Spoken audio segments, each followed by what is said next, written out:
In this video, I'm sharing 7 ideas to help get you motivated to read more books. Because, you know, leaders are readers.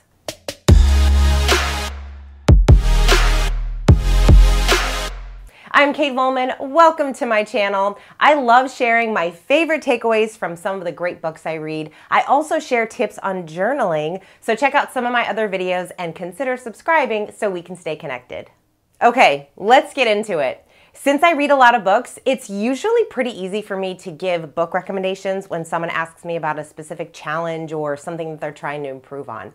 It's actually one of my favorite things to do because reading great books has helped shape who I am today. I've learned so much over the years, and I love sharing books that I know will help other people. One question I get asked a lot is, how do you read so many books?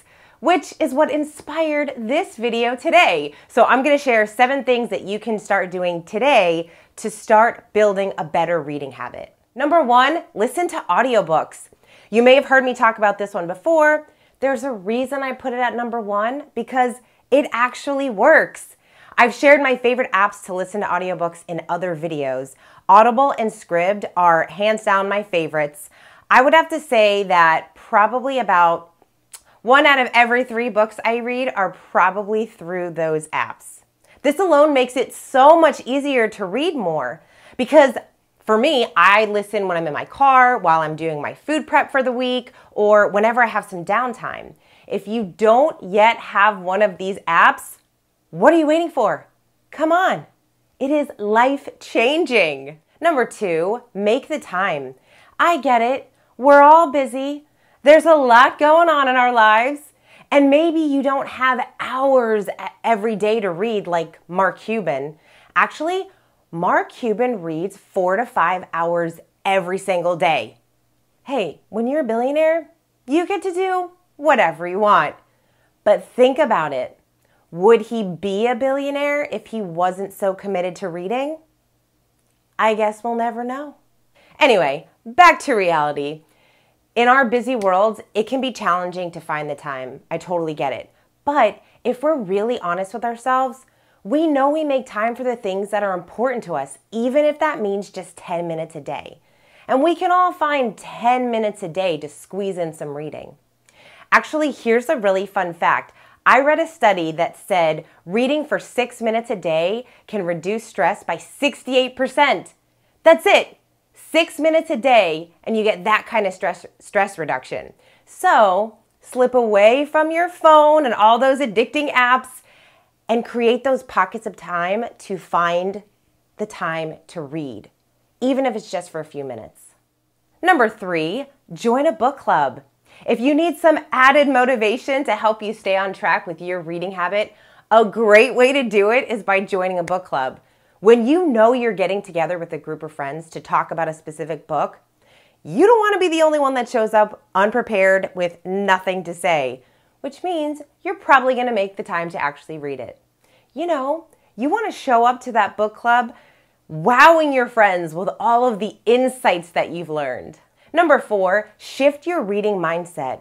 How do you think about reading? Is it something that you dread? Is it something that you feel like you just have to scratch off your to-do list? Or do you believe that it's something that will actually enhance your life?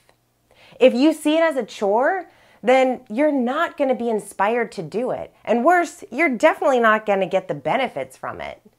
I think of reading as an opportunity to learn new ideas that I can apply in my life, or open my eyes to situations that I don't yet understand, or it just gives me the opportunity to be entertained by a really great story.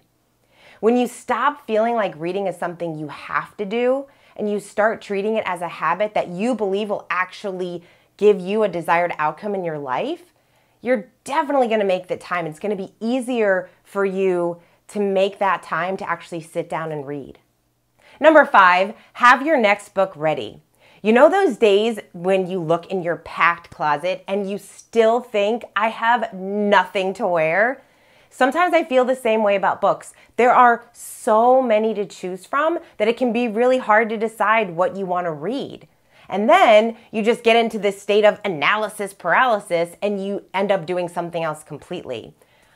I am always on the search for great books, and now I keep a running list. So when I get a book recommendation or I see something that really interests me, I add it to my list.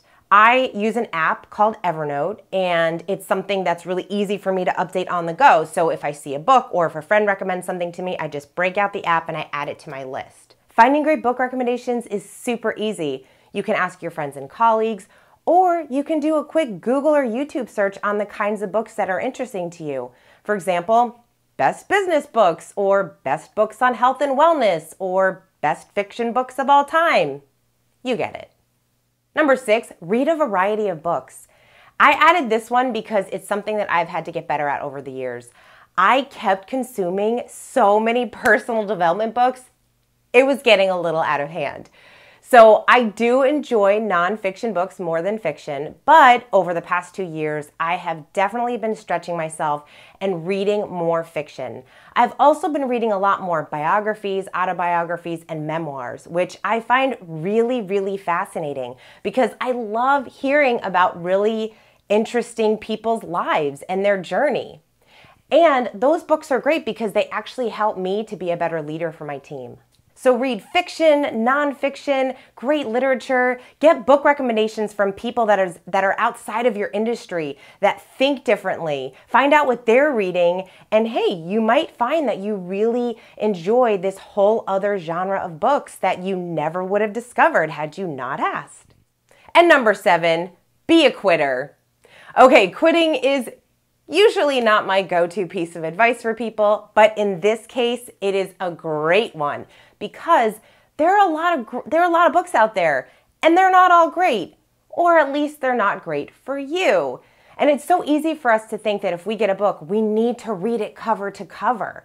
But who made that rule up? If you start reading a book and after a chapter or two, you just can't get into it, it's totally okay for you to stop reading it. Don't feel like you have to read the entire book.